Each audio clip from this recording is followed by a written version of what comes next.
Hello everyone, this is Zach here from wapibricks. Today I'll be reviewing set number 75316, the Mandalorian Starfighter. This set retails for $60 in the United States, and it has a piece count of 544. The set comes with 3 minifigures, first one being Bo-Katan, second the Mandalorian Loyalist, and the biggest minifigure draw from this set, in my opinion, is definitely the Gar Saxon minifigure. Going over to box art, we have the Ahsoka Trooper in the top right corner, which is common with most Star Wars sets right now. All minifigures are at the bottom right. We have the Mandalorian Starfighter obviously in the front, and then the side has the Mandalorian Starfighter. And on the back we have some of the play features on the set. The wings, as displayed here, they go up and down. The hood goes up. Back art showing all the minifigures flying in the air. And there's one thing about the box that I don't really like. Most of these sets now, Star Wars sets now, come with this white borderline on the outside, but I don't know about you guys, but I'm not the biggest fan of it. I liked the older Star Wars sets with black, and I don't know, this white one has been coming out a lot with most of the new sets, and it's really, really repetitive for me, and I'm kind of hoping they mix it up soon. The first minifigure from this set is the Mandalorian Loyalist. This minifigure comes with some really great leg printing, and I really like the helmet design too. Unfortunately, there's nothing in the realms of arm printing with this figure, but I mean, I don't really expect that. I think it's a great minifigure for what it is, and that is just like a side character to the other 2 minifigures from the set. And underneath his helmet, it's just a black head, so nothing special there either. But overall, this is a solid minifigure to go with the other 2 in a $60 set. The second minifigure we have up here in this set is the Bo-Katan minifigure. This minifigure also comes with leg printing but no arm printing, and the jetpack on the back is the dark bluish gray or pearl dark gray color as well. This helmet is a little different from the Mandalorian fighter from before. Her face, she is a little bit different than the other figure. She actually has a face print instead of just a black face.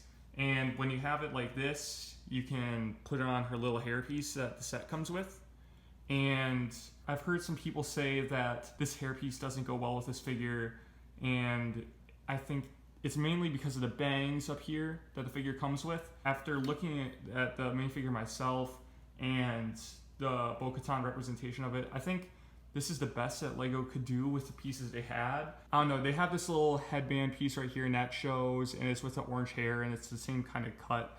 So I'm totally fine with this figure, and I think it looks pretty much like the character from The Mandalorian. Alright, and on to the final minifigure from this set.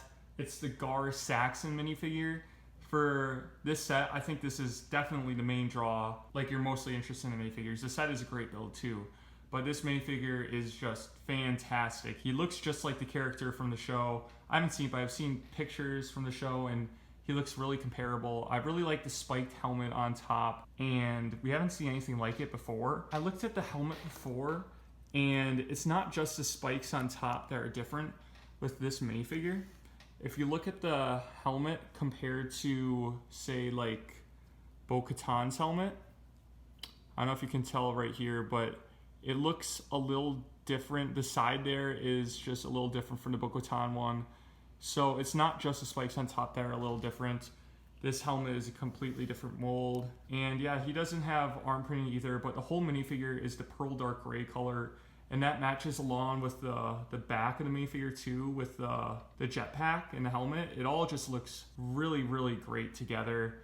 And when you take off his helmet, he doesn't come with a hairpiece, unfortunately, but in my opinion, the headpiece is just kind of an additional add-on to this minifigure.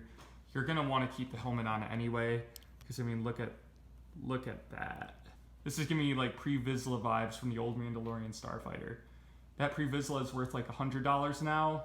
I could see this guy being worth, I don't know about 100, but I could see him being worth a lot one day. Now, talking about the actual build itself, you can have the model displayed with its wings down like this, or you can fold the wings up. This is how it would be if it's in its landing position.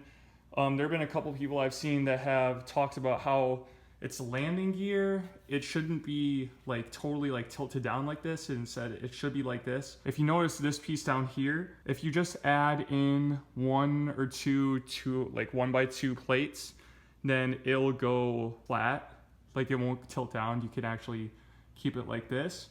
I know that some people would complain like they don't want to keep the set to its original like design, but it's not a bad compromise. You just have to add 2 pieces there, and it's not the end of the world.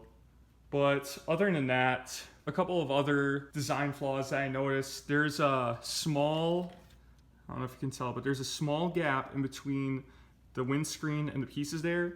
And obviously it's not supposed to be like that. I don't know if Lego just couldn't find a way to get around that, but it's something you're gonna have to deal with this set. Another part of this set that I just didn't really understand was the back of it.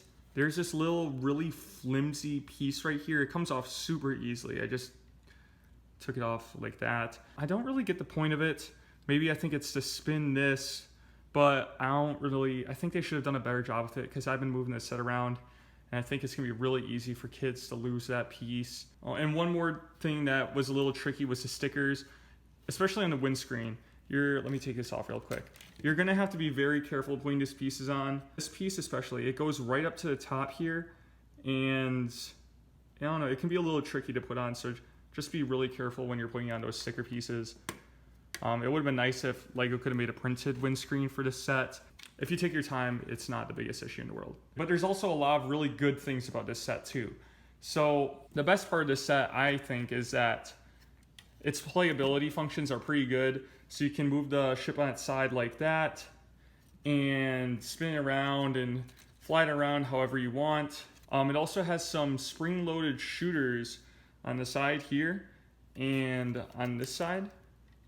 And it also has some in the middle as well. So right here and right here. So that's just like a little bit of fun for kids. Overall, the design looks really, really good in my opinion. I love the blue marks down here down the whole ship, and it all just kind of flows together really, really well. The cockpit can fit 2 minifigures inside here really comfortably, and so you can put your like Bo-Katan and your Gar Saxon in here, and they fit really well. Also, the building process for this was really fun. In the middle here, to get it to spin around, they have a socket piece connected to here with like a bionicle axle connector. I don't know, it's a ball and socket piece, which is really interesting way. I was surprised that was the way they did it, but it's a strong connection and it's able to spin around really, really well. All right, so honestly, there's a lot of really great things about this set.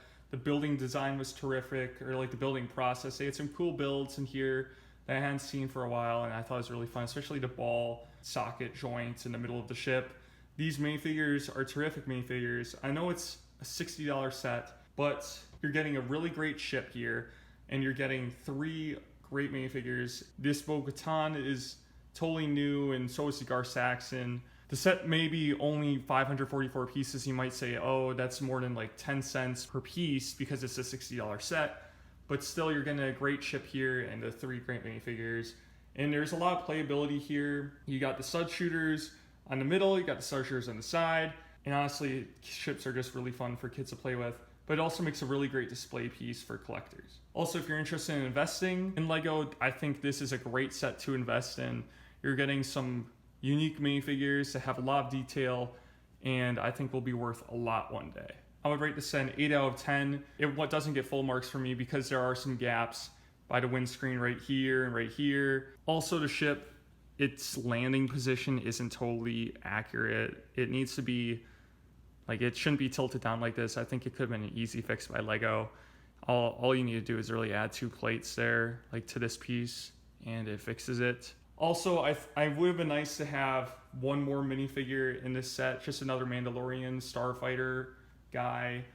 I know it's kind of becoming the norm for Lego Star Wars sets to not really have that many minifigures, which is kind of a bummer because a $60 set, you think you should get more than 3 minifigures. It would have been nice to have 4, but we'll take what we can get. Those are just some reasons why I don't think it's a 10 out of 10 set.